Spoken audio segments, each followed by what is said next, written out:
ಎಲ್ಲರಿಗೂ ನಮಸ್ಕಾರ. ನನ್ನ ಹೆಸರು ಧ್ರುವ.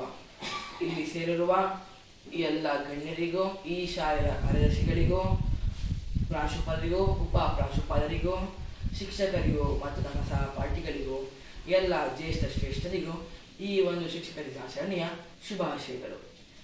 ಬ್ರಹ್ಮ ಗುರು ವಿಷ್ಣು ಗುರುದೇವೋ ಮಹೇಶ್ವರ ಗುರು ಸಾಕ್ಷಾತ್ ಪರಬ್ರಹ್ಮ ತಸ್ಮೈ ಶ್ರೀ ಗುರವೇ ನಮಃ. ಅಂದರೆ ನಾವು ಇಲ್ಲಿ ನಮ್ಮ ಶಿಕ್ಷಕರನ್ನು ದೇವರಿಗೆ ಹೋಲಿಕೆ ಮಾಡುವುದನ್ನು ಕಾಣಬಹುದು.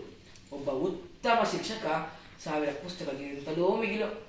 ಈ ಒಂದು ದಿನಾಚರಣೆ ಹಿನ್ನೆಲೆಯನ್ನು ನೋಡ್ತಾ ಹೋದಾಗ ನಮಗೆ ಡಾಕ್ಟರ್ ಸರ್ವಪಲ್ಲಿ ರಾಧಾಕೃಷ್ಣನ್ ಅವರ ಜನ್ಮದಿನವನ್ನು ಇಡೀ ದೇಶದಾದ್ಯಂತ ಶಿಕ್ಷಕ ದಿನಾಚರಣೆಯನ್ನಾಗಿ ಆಚರಿಸ್ತಾ ಇದ್ದೇವೆ.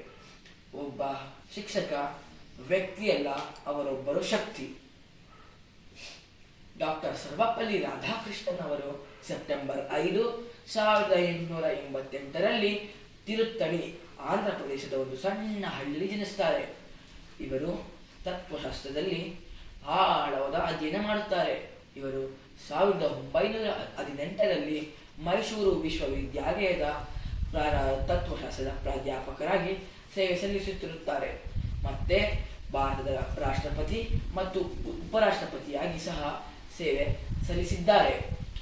ಇವರು ಶಿಕ್ಷಣದ ಕುರಿತು ಅನೇಕ ಪ್ರಶಸ್ತಿಗಳನ್ನು ಪಡೆದಿದ್ದಾರೆ ಮತ್ತು ಅನೇಕ ಕೃತಿಗಳನ್ನು ರಚಿಸಿದ್ದಾರೆ. ಇವರ ಪ್ರಕಾರ teacher should be the best mind in our country. ಅಂದರೆ ಒಬ್ಬ ಉತ್ತಮ ಶಿಕ್ಷಕ ಬುದ್ಧಿವಂತ, ನೈತಿಕ, ಪ್ರೇರಕನಾಗಿರಬೇಕು ಎಂಬುದು ಇವರ ಅನಿಸಿಕೆ. ಒಂದು ವರ್ಣ ಕಲಿಸಿದ ಗುರು, ಅಂದರೆ ಒಂದು ಅಕ್ಷರವನ್ನು ಸಹ ಕಲಿಸಿದವರಿಗೆ ನಾವು ಗುರು ಎಂದು ಕರೆಯುತ್ತೇವೆ. ಹಿಂದೆ ಗುರು ಮುಂದೆ ಗುರಿ ಇದ್ದರೆ ಸಾಗುತ್ತದೆ ವೀರರ ದಂಡು. ಹಿಂದೆ ಗುರುವೂ ಇಲ್ಲ, ಮುಂದೆ ಗುರಿಯೂ ಇಲ್ಲ, ಅಂದ ಮೇಲೆ ಸಾಗುತ್ತದೆ ಹೇಡಿಗಳ ಹಿಂಡು ಎಂಬ ಕುವೆಂಪು ಅವರ ಮಾತನ್ನು ನಾವು ಈ ಸಂದರ್ಭದಲ್ಲಿ ಸ್ಮರಿಸಬಹುದು.